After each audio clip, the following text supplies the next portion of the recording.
আজকে আমরা আলোচনা করব একটা ডলার বাইসেল ওয়েবসাইট বা মানি এক্সচেঞ্জ ওয়েবসাইট নিয়ে।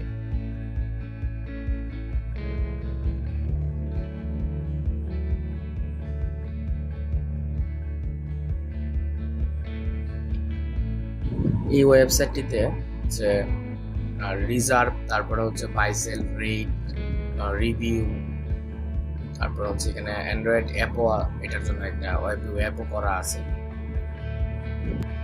এখন আমরা যদি ওয়েবসাইট থেকে একটা ট্রানজ্যাকশন করতে চাই, যেরকম হচ্ছে আমি ইথেরিয়াম থেকে হচ্ছে $5 হচ্ছে আমি নগদে রিসিভ করব।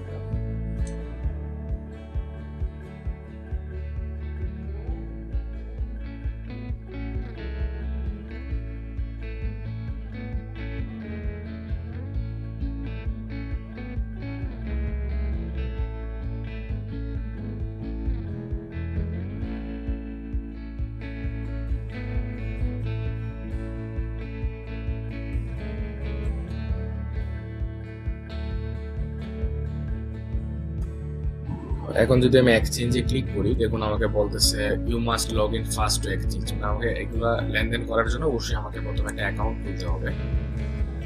তো আমি আমার যেহেতু কোনো অ্যাকাউন্ট নাই এখানে, আমি একটা অ্যাকাউন্ট খুলতেছি সাইন আপ পেজে গিয়া। তো এখানে হচ্ছে আমার নাম, তারপর হচ্ছে একটা ইউজার নেম, দেন হচ্ছে মোবাইল নাম্বার, পরে ইমেল অ্যাড্রেস এবং একটা পাসওয়ার্ড দিয়ে আমরা হচ্ছে এখানে রেজিস্টার করব।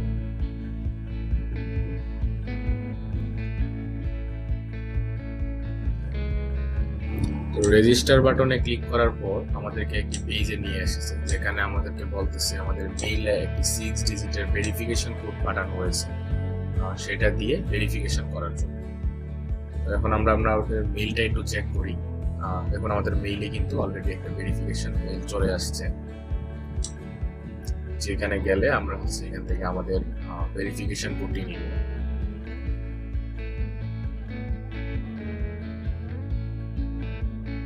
ভেরিফিকেশন কোডটি নিয়ে আমরা যদি সাবমিট করি তাহলে এটি সাকসেসফুল দেখাবে, সঠিক ভেরিফিকেশন কোড দিলে। তারপর আমাদের লগ ইন পেজে নিয়ে আসবে, সেখানে যদি আমরা জাস্ট লগ ইনে ক্লিক করি তাহলে হচ্ছে আমাদেরকে লগ ইন করবে। এইখানে দেখুন আমাদের হচ্ছে zero pending transaction, zero successful transaction এগুলো দেখাচ্ছে। এখান থেকে আমরা বিভিন্ন চাইলে রিভিউ দিতে পারি, সাইটের জন্য একটা রিভিউ ক্লিক করে আমরা একটা নতুন রিভিউ অ্যাড করতে পারি। যাই হোক, এটা আমরা পরে দেখব। আমরা এখন হচ্ছে একটা এক্সচেঞ্জ করব বা একটা ট্রানজেকশন করব, সেটার জন্য আমরা আবার হোম পেজে যাব। সেখান থেকে হচ্ছে আমরা নগদে রিসিভ করব এবং আমরা হচ্ছে ইথেরিয়ামে আমরা হচ্ছে পাঠাবো $5। তো এটা হচ্ছে এক্সচেঞ্জ রেটই দেখাচ্ছে।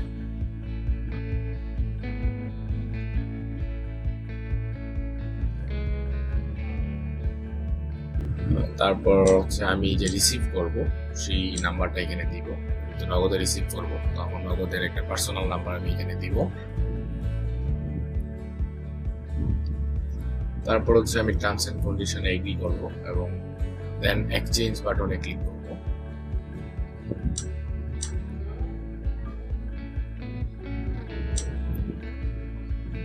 এক্সচেঞ্জ বাটনে ক্লিক করার পর এটার একটা সামারি আমাকে আবার দেখাচ্ছে, সেটা যদি ঠিকঠাক থাকে তাহলে হচ্ছে আমরা পে বাটনে ক্লিক করব।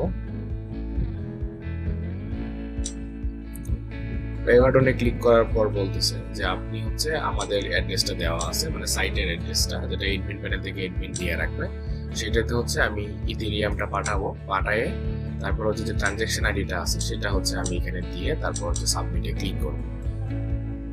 তো আমি ডেমো হিসাবে ট্রানজ্যাকশন আইডি এখানে একটা দিয়ে দিচ্ছি, দিয়ে তারপর হচ্ছে যদি আমি এটা সাবমিটে ক্লিক করি,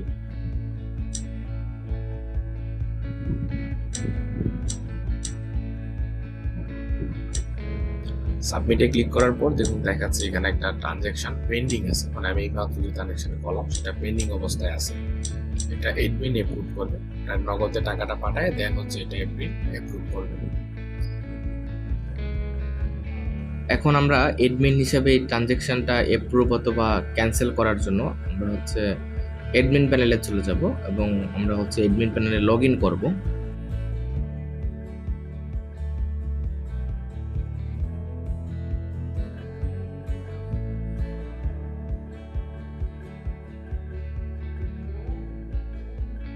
অ্যাডমিন প্যানেলে লগ ইন করার পর আমাদেরকে কিন্তু পেন্ডিং ট্রানজ্যাকশন একটা এবং টোটাল ইউজার, তারপর হচ্ছে আমাদের যে ট্রানজ্যাকশনের যে লিস্টটা সেটা কিন্তু দেখাচ্ছে টেবিল আকারে।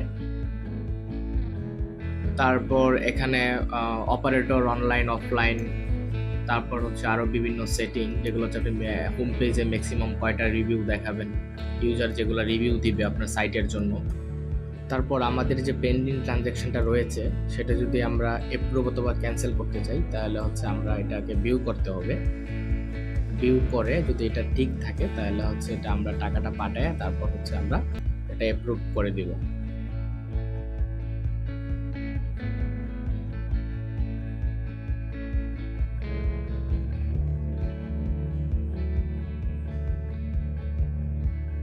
ট্রানজ্যাকশনটি অ্যাপ্রুভ করার পর ইউজার কিভাবে বুঝবে, সেটির জন্য ইউজারের কাছে এই ট্রানজ্যাকশনটি অ্যাপ্রুভ হয়েছে নাকি ক্যান্সেল হয়েছে সেটার একটা ইমেইলও যাবে।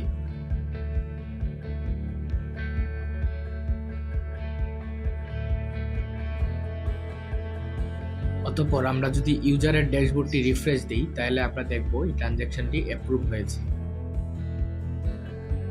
এখন আমরা যদি ইউজার হিসাবে এই সাইটে একটি রিভিউ দিতে চাই তাহলে হচ্ছে আমরা প্রোফাইল সেকশন থেকে রিভিউয়ে ক্লিক করব, তারপর হচ্ছে আমরা সাবমিট নিউ রিভিউয়ে ক্লিক করব। এখানে আমরা রিভিউটি লিখব এবং সাবমিট বাটনে ক্লিক করব।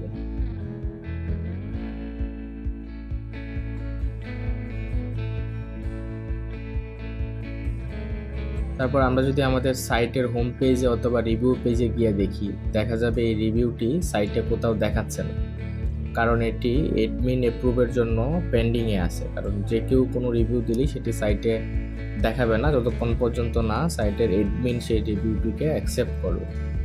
এবার সেই রিভিউটি অ্যাপ্রুভ অথবা ক্যান্সেল করার জন্য আমরা আবার চলে যাব অ্যাডমিন প্যানেলে, তারপর সেখান থেকে চলে যাব রিভিউ সেকশনে, তারপর আমরা সেখান থেকে সেই রিভিউটি অ্যাপ্রুভ অথবা ক্যান্সেল করতে পারবো। এখন আমরা এটি অ্যাপ্রুভ করব।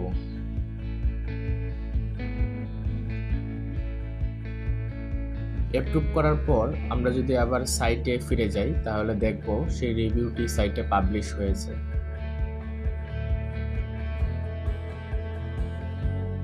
অতঃপর আমাদের এইখানে terms and condition, contact page ইত্যাদি তো রয়েছে।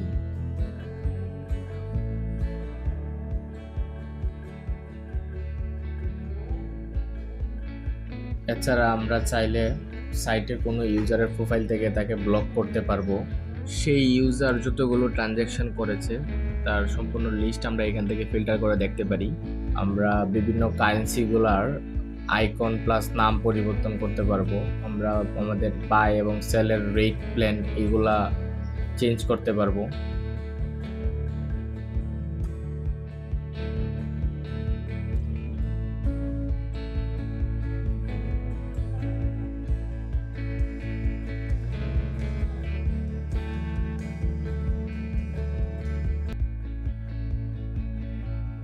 এখানে আমরা আমাদের কোন কারেন্সিতে আমাদের কাছে কত রিজার্ভ আছে সেটা আপডেট করতে পারবো।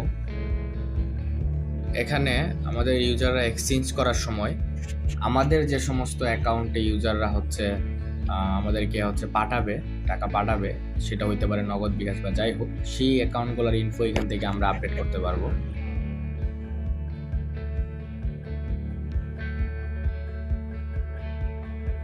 এখানে নোটিশ লিস্ট থেকে আমরা আমাদের সাইটে নোটিশগুলো দেখতে পারবো এবং চাইলে আমরা অ্যাড নোটিশ থেকে আমরা নতুন নোটিশও অ্যাড করতে, কোনো নোটিশ যদি সাইটে দিতে হয় সেগুলো অ্যাড করতে পারবো।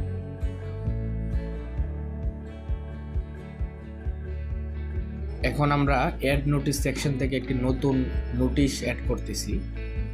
এখানে নোটিশের টাইটেল, বডি এগুলো দিব।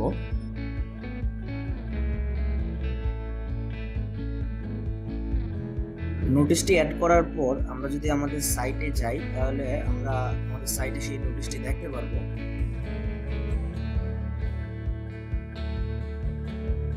এরপর আমরা চাইলে এই নোটিশটি ডিসেবল করে দিতে পারবো অথবা সেটি আমরা এডিট করতে পারবো।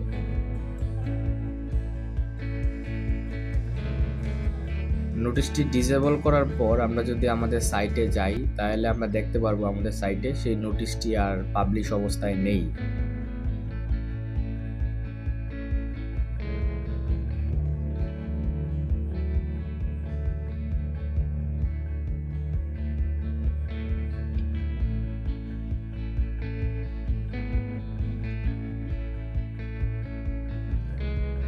এডমিন সেকশন থেকে আমরা আমাদের এই সাইটের জন্য আমরা চাইলে কোনো নতুন এডমিন যোগ করতে পারবো, তাদেরকে ব্লক করতে পারবো।